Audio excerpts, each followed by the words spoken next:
राधा का पति मोहन शरीर से अपाहिज है, इसीलिए वो नौकरी नहीं कर सकता, जिस कारण राधा के घर में पैसों की हमेशा तंगी रहती है। बहू, घर में थोड़ा सा भी अनाज नहीं बचा है, कैसे गुजारा करेंगे? ठीक है माँ जी, मैं कुछ करती हूँ। राधा अपने कमरे में जाती है और अलमारी में से अपनी एक स्वेटर निकालती है और बाहर जाने लगती है। बहू, कहाँ जा रही हो तुम? माँ जी, मैं अपनी ये स्वेटर बेचने जा रही हूँ। पर तुम्हारे पास तो एक ही स्वेटर है ना? अगर तुम इसे भी बेच दोगी तो आने वाली सर्दियों में गुजारा कैसे करोगी? उसका बाद में देखा जाएगा माँ जी, अभी घर में राशन नहीं है ना, तो इसे बेचना ही ठीक रहेगा।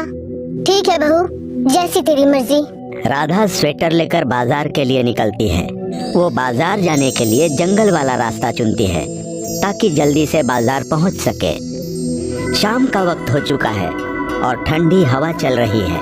राधा देखती है कि एक बूढ़ा बाबा एक पेड़ के नीचे बैठा है और ठंड से कांप रहा है। उसे इस तरह कांपते देख राधा उसके पास जाती है। क्या बात है बाबा, आप इस जंगल में क्या कर रहे हो? बेटा, मेरा कोई घर बार नहीं है, जंगल ही मेरा घर है। बूढ़ा बाबा बात करते करते ठंड से कंपकपा रहा था। बाबा, आपको तो बहुत ठंड लग रही है, आपको स्वेटर की जरूरत है। मैं ये स्वेटर बेचने जा रही थी, आप इसे ले लो। पर बेटा, मेरे पास तो इतने पैसे नहीं हैं जो मैं तुम्हें स्वेटर की कीमत चुका सकूं। कोई बात नहीं बाबा, आप रख लीजिए, स्वेटर की सबसे ज्यादा जरूरत इस समय आपको है। राधा बूढ़े बाबा को स्वेटर देती है। बूढ़ा बाबा स्वेटर को पहन लेता है, जिससे उसका कंपकपाना बंद हो जाता है। मेरी समझ में नहीं आ रहा है कि मैं तुम्हें क्या दूं। मेरे पास तो कुछ भी नहीं है। मुझे कुछ भी नहीं चाहिए बाबा। अच्छा ठीक है, अब मैं चलती हूँ। राधा घर जाने के लिए मुड़ती है और कुछ ही कदम आगे जाती है। रुक जाओ बेटी। बूढ़े बाबा की आवाज सुनकर राधा रुक जाती है। क्या बात है बाबा? बूढ़े बाबा के हाथ में एक ऊन का गोला है। ये लो बेटी, ये ऊन का गोला तुम रख लो, ये तुम्हारे काम आएगा। राधा बाबा से ऊन का गोला लेती है। धन्यवाद बाबा। सदा सुखी रहो बेटी और हमेशा तरक्की करती रहो। बाबा से ऊन का गोला लेकर राधा घर की तरफ जाती है। राधा को घर लौटने में रात हो जाती है। राधा की सास उसकी राह देख रही है कि राधा खाने के लिए कुछ अनाज ले आएगी, पर राधा खाली हाथ घर लौटती है। क्या बात है बहू, तुम खाली हाथ लौट के आई हो? हाँ माँ जी, क्या तुम्हारी स्वेटर नहीं बिकी? स्वेटर मैंने एक बूढ़े बाबा को दे दी। कितने पैसे दिए उन्होंने? उनके पास पैसे नहीं थे और वो ठंड से कांप रहे थे, मैंने उन्हें स्वेटर दे दिया। पर बहू, खाने पीने का क्या करें? घर में तो कुछ भी नहीं बचा। हम हमेशा दूसरों की मदद करते हैं, अब हमारे बुरे वक्त में भगवान ही हमारी मदद करेंगे। राधा ऊन का गोला लेकर घर के अंदर जाती है और उस गोले से स्वेटर बुनने लगती है। राधा दिन रात लगी रहती है और 3 दिन में ही स्वेटर को पूरा कर देती है। क्या कर रही हो बहू? स्वेटर बुन रही हूँ माँ जी। ये ऊन उस बूढ़े बाबा ने मुझे दिया था। थोड़ा आराम भी कर लो, 2-3 दिन से लगातार काम ही किए जा रही हो। बस हो गया माँ जी, स्वेटर बनकर तैयार हो गई है, ये देखिए। राधा स्वेटर अपनी सास को दिखाती है। इसका ऊन बहुत चमकदार है और चारों तरफ एक अलग ही रोशनी बिखेर रहा है। अरे वाह, ये तो बहुत सुंदर स्वेटर बना दिया तुमने बहू। ये तो तारों के जैसा चमक रहा है। हाँ माँ जी, ये सचमुच बहुत खूबसूरत बन गया है। तभी राधा का पति मोहन उसको आवाज लगाता है। अरे राधा, बहुत प्यास लगी है, एक गिलास पानी पिला दो। राधा स्वेटर को थाली में रख देती है और मोहन को पानी देने के लिए चली जाती है। ये लीजिए।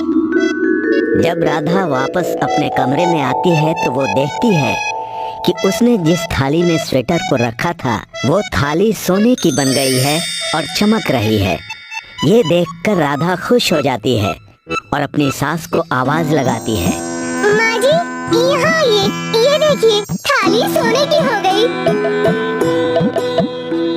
सोने की थाली देखकर राधा की सास खुश हो जाती है। अरे वाह बहू, ये तो सचमुच चमत्कार ही हो गया। लगता है भगवान को हमारी हालत पर दया आ गई और उन्होंने बूढ़े बाबा के रूप में हमारी मदद की है माँ जी। तुम ठीक कहती थी बहू कि अब तो भगवान ही हमारी मदद करेंगे और देखो उन्होंने तुम्हारी प्रार्थना भी सुन ली। हाँ माँ जी, अब हम इस थाली को बेचेंगे और इससे मिलने वाले पैसों से अपना गुजारा करेंगे। राधा की सास सोने की थाली को ले जाकर सुनार को बेच देती है। सुनार इसके बदले बहुत सारे पैसे देता है। राधा की सास बाजार से बहुत सारी खाने पीने की चीजें लेकर आती है। अब धीरे धीरे राधा के परिवार की गरीबी मिटने लगती है। राधा अपनी जादुई स्वेटर से चीजों को सोने की बना देती है। एक दिन राधा की पड़ोसी बिमला राधा को ये सब करते हुए देख लेती है और उसके मन में लालच आ जाता है। वो राधा की जादुई स्वेटर को चुरा लेती है।